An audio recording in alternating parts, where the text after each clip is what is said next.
Hi, Sangeeta ma'am. Thank you so much for joining today. And today's competency that we are going to talk is decision making. And I know that in your entire career, which is more than 16 years into human resource, definitely you might have come across a lot of decision making problems and events.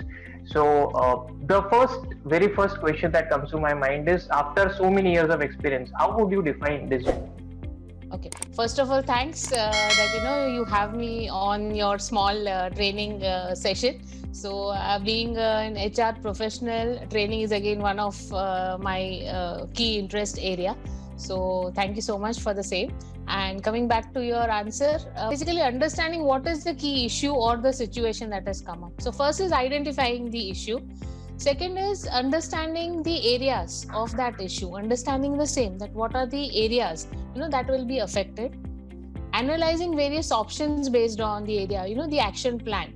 So after analyzing the option, selecting the proper or the most appropriate option that would be suitable for that particular situation, and then going in for the implementation of it, and based on the implementation, what is the effect of the same.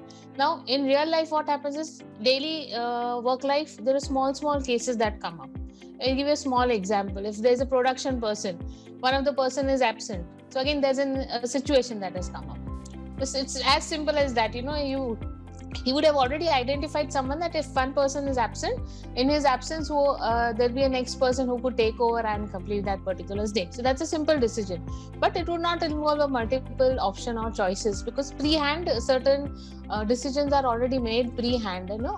Vice versa, if there is a legal issue that has come up, that will come up once in a quarter or once in a year, so that is a critical one. So therein, the pre-hand decision would not have been made, or the options. So that would take a bit longer time, to understand the situation, to understand the options, look at the key influencers or the key impactors, and then going for the decision.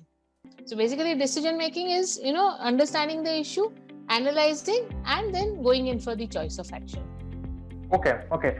So that brings to my second question, that how do you identify the root cause of any problem? Because like you narrated the entire stages of decision making, the first is identifying. So let's talk about how do you identify the root cause of any problem? Basically, when I try and identify, I try to go to I deep down into any situation. Because if you try and analyze it superficially, you will get a temporary solution to any issue. Unless and until you deep dive, you will not understand the root cause of the situation. I'll give you a small example. Like now, because the financial last quarter had completed, the management was able to give us the appraisal result, the effect of the appraisal decisions very late. It was hardly 2 or 3 days prior to the salaries that were to be processed.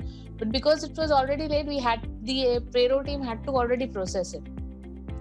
Now, in such a case, what happened is, one team, I and one of the team, we were preparing the appraisal letters and dispatching, because they have to be kept confidential. So, individual letters were printed and confidential covers were prepared. The other payroll team was, entering the details of the increment details and the areas details. So once that was done, on the last day, they brought it to me for verification. Now, while verifying, we identified that for 2 of the employees, the areas was going negative. Now it's a system. So how will the system put it into negative? So again, there was an issue. Again, such an issue that has come up at the last moment. So how do you identify what is the issue? There were 2 steps we started taking. First, checking the one-to-one areas of all the employees. Checking all the data of the 2 employees for whom the areas were getting negative. So after checking, we saw that all the details were proper. The previous month's salary also had gone proper. So why was the system calculating a negative error?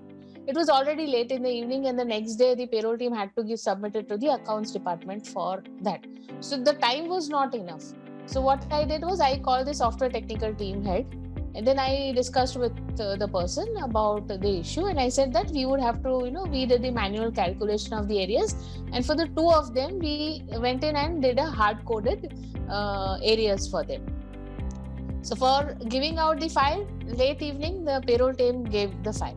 The next day, I called the software head again, and we sat down with the payroll team to understand why the negative areas had come, because that the solution that we had given was a temporary solution. Now, for a permanent solution for this not to happen again, we analyzed and we checked that 6 months prior, before 6 months, there were 2 transfer allowances that were given to those employees. So the system was considering that in the gross of their salary, and that is why it was calculating their negative areas, considering the areas is already given to them. So then a permanent solution had to be defined. So we defined another allowance for the same, and then we removed it from the gross because it was a one-time allowance that may come up or may not come up in future. But for all the employees those who would be transferred, this allowance would come and the system would go in for a negative error. So that is how, I deep dive into the situation, because if you just do it superficially, you will not understand the actual root cause. You will get only a temporary solution. You will not get a permanent solution. So I usually deep dive depending upon the availability of time and the criticality.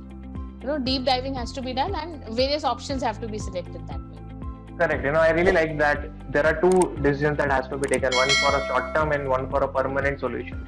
I agree to that point. Thank you so much, ma'am, for joining in and sharing your knowledge, experience, and great examples, I would say. I think that makes people, understand things in an easier manner. Thank you so much for joining today. Thank you so much, Shyam. Have a nice day.